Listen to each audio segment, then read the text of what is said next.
Welcome back, everyone. I hope you're all well. We're at New York 2026.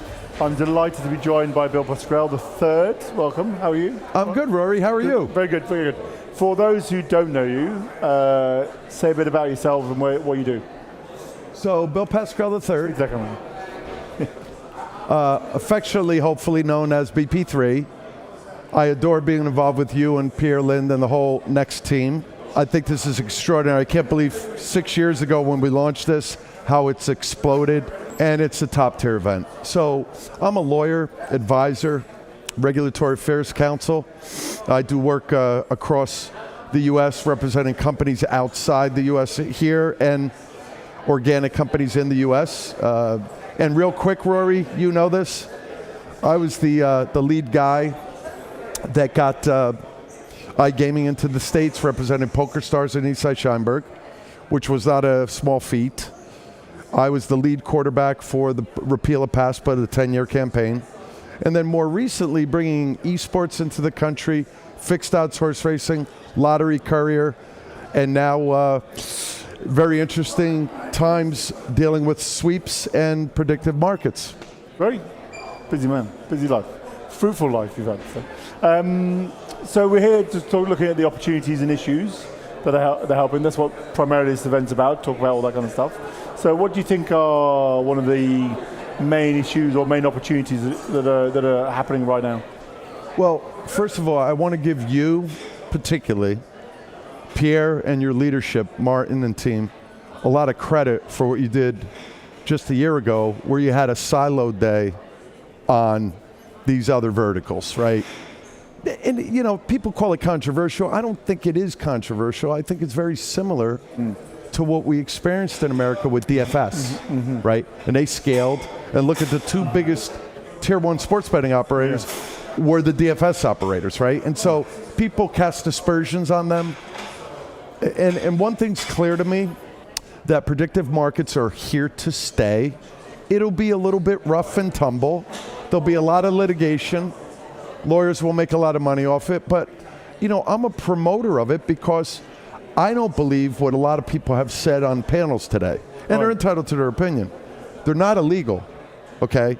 They're a new vertical coming in. Yeah. They're regulated by the CFTC. Now the CFTC is in its infancy in regulation, and I think they have to get across some key components: age verification, responsible gaming, KYC, and I think they're getting there. So I have a meeting next Thursday in Washington with the CFTC to talk about the regulations they're starting to come up with. And then when you talk about sweeps, it's a little bit different vertical because they were slow to come to the dance. I would never take a sweeps company unless they were willing to be licensed, regulated, and taxed. Now I have the biggest global sweepstakes company in the world as a client because they finally got sense. Good. And like you go back to like being involved with us and helping us out along the way over the years. Why is this particular event important for you, and what do you like trying to like get out of it in the long run? Because from the jump, you guys have never been adverse to new ideas, new innovations, even though there's some pushback at times from regulators about, oh, you can't do this or you can't do that. Well, if we don't have a conversation and we're siloed, then you just fight, and there's a lot of losers. So what I find helpful about this event, I go to your Valletta event every year. It's right across the bridge. So you won't be coming back because of the hot wings, though, will you? Oh, no. They did the hot wings this morning, and I was like, oh, God. I will come back and do hot wings, and I promised Olga. You have to convince Clara, not me. So Yeah, she said they liked it, and I enjoyed it, other than 2 days later, you know how I felt. But, you know, what Next does special is it's not this mass of humanity. The people who come here are relevant. They're senior thought leaders, they're innovators, investors, operators, suppliers. It's great, and it's helpful to me because I don't have to get on a plane to get here. I'm right across the river. And I really enjoy this event, and it's scaled so well, and you sell out every year now. And you don't need to get bigger. It's the right size for me. So one of the questions we're asking is looking forward 12 months. What do you think this year is going to be remembered for, or what number of things do you think this year is going to be remembered for? it's going to be remembered 2026 as a disruption year. Now, because of sweeps, 33 states in the U.S. have banned sweeps. Yeah. And as you know, and many of your viewers know, once you ban something, it's hard to unban it. Yeah, sure. So it makes it a little more challenging. But I like the penetration, the pressure that predictive markets and sweepstakes place on the regulated industry as they're gaining scale. Yeah. And I think at the end of the year, people are going to realize, yeah, there are going to be some legal battles. Yes, some will win, some will lose. Nobody's going to win them all. And, we're steering towards, I think, a U.S.-led regulation of predictive markets. Mm-hmm. And the sweepstakes are now realizing that what they wanted to do a year ago with their association has failed miserably. Yeah. They didn't win in one state. Yeah. So I'm working on a project now for the World Poker Tour, because poker gets caught up in sweeps, and it's really a different model. Yeah. So we're trying to do carve-outs to educate people that, poker for the most part is a skill game. Yeah. So I think the year will also remember, in addition to that movement, I think iGaming is going to move this year. Why? 3 reasons. The states need revenue. Now, they can raise taxes, but a lot of states don't want to do that. Yeah. 2, I think they realize that let's get in this game, because look at the 6 states that have online, plus Nevada that has poker only, the revenue they're making. Jersey was the leader in this. They're making more revenue year over year. Yeah. So, and the final point is, with the federal government's cuts to Medicaid through the One Big Beautiful Bill, there's further pressure on states to find new revenue sources. Yeah. And this is an acceptable one. It's not for the faint of heart. And a lot of folks, particularly in the South in America, the Bible Belt, they look at sports betting as not gambling. Yeah. And online is a little... So funny. It's hilarious, right? I mean, it is very funny. So how do you not know? It's like, it's betting. It's betting. It's simple as that. So if I was asked to ask you in one sentence, the biggest shift or the seismic shift that you think is going to happen in the industry, what would that be? This year? Oh, in general. I think be it this year or next year or 10 years or whatever. The regulation, the continued legitimacy, and the consumer protections and scale of prediction markets. What I said in my last panel, which was an RG panel on this subject. Yeah, quite heated. What? RG, the quite heated RG panel that you had. It was because I believe, like the sports betting industry, where there was a lot of self-regulation early on, that's what the predictive markets are doing, okay? Yeah. And listen, like I said, like having assassination contracts, I don't think they need to do that. Maybe people like it, but when you go on any of the predictive market sites and you see the handle they're producing over a congressional race, it's. I think they're here to stay, and I think state regulators are starting to understand they better do something affirmative, because if it's federal versus state, they may not win, and then they'll be the ultimate loser. Yeah, no, agreed. It'll be busy time ahead, but yeah, there's lots happening, I think. Yes. Bill, thank you so much. Again, enjoy the rest of the show, and we look forward to seeing you soon. Thank you. Always a pleasure, Rory.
to Next I.O. in New York City, the Big Apple. I'm Alexander. Working in the public speaking sphere, I got a great opportunity now to start interviewing people that we randomly have picked out. So now my intriguing question is, who are you, what do you do, and what company do you represent? Sure. So my name is Christopher Hebert. I am the chairman of the Louisiana Gaming Control Board. And so I oversee the regulatory agency that is responsible for overseeing gaming, and that's casino gaming, video poker, and sports wagering in Louisiana. I have dedicated almost 2 decades of my career to gaming. I previously served as director of the Louisiana Attorney General's Office's gaming division for 8 years, and I was there for a total of 19, with a focus on consumer protection and integrity in the gaming industry. Nice, that's nice. Absolutely. With a follow-up question on that, so what is one of the key issues that you see or opportunity right now that people should be definitely paying more attention to in the industry? I think from a regulatory perspective, the thing that people should really pay attention to, and the thing that we really pay attention to in Louisiana, is the proliferation of the illegal market. And then now, although not illegal, it's not regulated by states, the prediction markets. And the issue behind that, the underlying issue behind that, in my opinion, is the lack of protection that is afforded to our players. I think that gaming works best whenever you have players that are protected and they're educated about some of the pitfalls that are there inherent in gaming. Yeah. Yeah. Oh wow. Yeah, but prediction markets has been like the buzzword around this entire event. Sure. Do you see any, like, what are the how should I say this? What are the scares and what is the opportunity in that specific area? If you can elaborate a little bit more on that. Well, speaking from as a state regulator, we don't necessarily focus on the opportunities in the prediction market space because it's federally regulated, and so and then we also take the position that it's not legal in our state, and so we don't focus on opportunity there as much as we focus on keeping it out of our state as best we can. Yeah. Okay. Yeah. Fully got you. Yeah. All right. So, regarding this event here, why is Next NYC an important event for the entire industry, and what made it a priority for you in your role to be here? Okay, sure. Look, I've been coming to Next since year one, and I think it is a great conference because it brings people like me, regulators, it brings operators, and it also brings tech leaders, together. And the conversations that we are able to have, for me, let me know what's coming next, if you will, in the industry. And it also allows us to tailor our regulations in order to help the industry to hit its stride, if you will, but also do it in a way that is conducive to us protecting our individual gamers. Nice. Wow. Well, great to have you on board. There's a couple of more questions though. Looking ahead of time, like not prediction markets, but predicting the 2026. What is it going to be defined by for the sport, like in the sports betting in the gaming industry? What are your thoughts on that? So I think in 2026, I think we're going to be defined by the fact that the industry is I think innovation, if you will, or new markets. It's not coming as aggressively as we saw it before. Certainly with sports wagering, and mobile sports wagering, after brick and mortar. That was a huge wave and seemed like everything was moving pretty quickly. iGaming does not seem to be moving as quickly, but I think that 2026 is going to be defined by us looking at new ways to protect our players. I have not seen such a convergence of operator and regulator in that space as I'm seeing right now. We're actively working with operators to better protect our players, and it's putting away the misconception that operators don't care about protecting players who are vulnerable. That is absolutely not the case. What we found is that our operators are great partners in that area. That's very nice. It's such Yeah. I think it's a lot in the households. People think that is the case. Absolutely. But it turns out it's not. You're right. Oh wow, That's right. excellent. So if we sum up the biggest shifts in the industry and I know this is a tricky one, in one sentence, what would it be?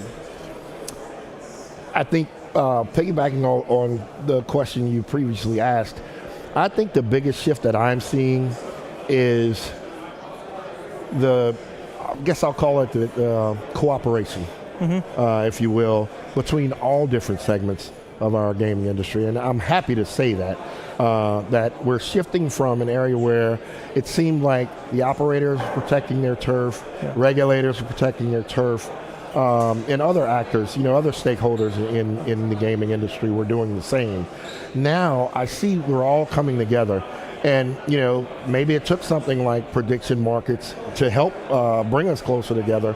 But I do see that there are conversations being had in spaces where you wouldn't see that before. And I'm especially pleased with some of the dialogue that I'm having with operators these days. So to sum this up, that would mean that we're all coming together.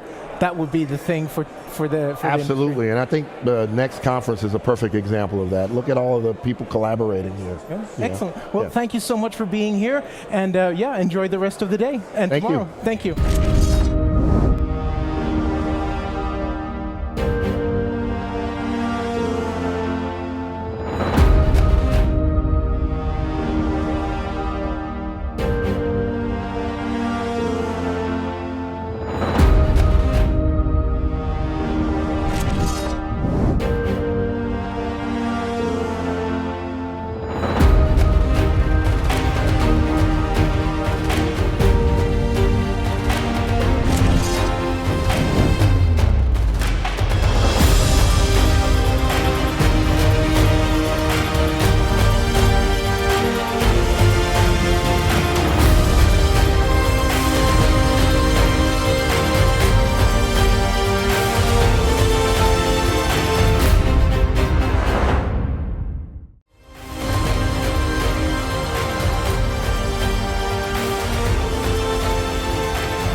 Hi everyone, welcome back. I'm here delighted to be joined by Robert Kraft. Robert, welcome. How are you? You okay? Thank you. I'm great. Good. For the sake of the audience, if you wouldn't mind just introducing yourself to the camera over. Yeah, founder and CEO of Atlas World Sports. So we originally started just in the affiliate aggregation space, odds comparison, with all the classic partnerships with the sports books to the leagues. And then now we just recently launched our daily fantasy, so atlasdfs.com. And then we are now getting that in the App Store. So our last interview with SportsGrid in the fall, we were talking about that announcement coming soon, and it's here. We're live. Fruition, is it? That's Yeah, good. so here we are. Congratulations. Thank you. Welcome to New York. Just interested to get your opinion on the opportunities and issues that might be happening in the industry at the moment, whether you've thought about a few, or whether you found out a few more here, or... Yeah, I think it's probably a running theme, I'm guessing, is the predictions market, right? Yeah. I mean, you guys are probably tired of hearing it, but the reality is that's, the water... It's an indication of how big it's getting. Yeah, the water levels are moving up, and you've got international money coming in a big way. And so you'd be stupid if you weren't, paying attention to it. If we've done 10 of these, if no one's there. Yeah, so we're into it big time. We're big believers in it, and it's just more opportunity in the industry. And we believe that where Atlas plays is we want to be kind of the rudder on the ship. So if prediction markets grow and daily fantasy grows and all these other markets, that's great. We want to be kind of the center hub of it all for everybody. Great. And is your first time, second time to New York? I've been to Next a couple times now. Yeah, we've been involved in this now for a while. I started the company in 2021, but we were just a nascent startup, kind of almost a classic stealth, type of deal as they call it. Now, now we're to revenue, and we're adding on our subscription model the end of Q2, so we'll have the paywall, and then in 2 weeks we have a huge announcement coming.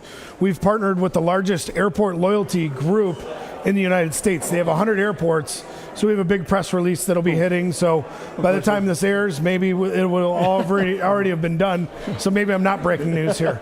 So coming to Next here in this type of event, the format that it is, What is it you'd like to get out, what you hope to get out of it, and why do you sort of come here? You know, for me, the best value that Next has been relative to the other conferences, you know, whether you're talking the huge ones of G2E and SBC, et cetera, all over the world, or some of the other niche ones, the people that are here, I think, you know, and it's probably, it could sound like a cop-out answer, but it's not. The executives that I meet with, they're deal people that I'm meeting with. It's not the, you know, 80 salespeople for a company you're meeting with that are just got hired 6 months ago. It is the real people. Yeah. So the conversations to me are real every year, and I look forward to it because everybody's here in a concentrated area, but also in a concentrated time frame too. Great. And we often talk about, we try and revisit at every event, we try and visit the year before. What do you think this year will be remembered for? Well, I hate to come back to the prediction side, but I will say the one thing is, like, in our space, I tell people, I think it's like the way people talk about artificial intelligence in the broader scope. Gemini, you know, DeepSeek, ChatGPT. I think predictions, saying the word, you know, Kalshi, Polymarket, and who's next. Novig just had their big $75 million raise that put their valuation through the roof. I think that right now, that word predictions is the way I think artificial intelligence is to the world at a macro level. That's the way I liken it. Yeah, great. And in a nutshell, so final question, in a nutshell, in one sentence, what do you think is going to be the shift that this industry is going to face? What will be the shift? I think there will be consolidation. I think maybe not in the next year by the next conference, but I do think there are a lot of good entrepreneurs building neat widgets, if you want to call it that. Those are things we're interested in. Like, we're interested in looking at some of those guys and saying, okay, you don't have the ecosystem the way maybe we do, but come on into our company and be part of this, and we're going to build Atlas as this massive database for not only the United States, but going to Central and South America. So I think there will be others like that. I think there will only be so many affiliates that can do great, only so many DFS, and then only so many prediction. I think you see also with FanDuel, they're getting rid of the name Poker Stars, right? So now it's just Texas Hold'em on FanDuel or whatever they're calling it. But that's a consolidation play if you think about it. So watch DraftKings doing the same, and they're all getting into predictions. So I just think there's going to be a lot of haves, and there will be the others that just join the haves, I think. Yeah, great, cool. Well, listen, thank you so much for your time. Thank you. Big shout out to your shoes, by the way. Yeah, there you go. The Atlas branded shoes. Get them from Nike today. I think we had Daniel Kostelski had an American flag on his shoes. So well, mine are pretty boring, just brown. He beat me then. Well, this is great. It's good, it's good. So thank you for coming. Thank you very much. Enjoy the rest of the show. Appreciate it. Thank you to SportsGrid and to Next as well.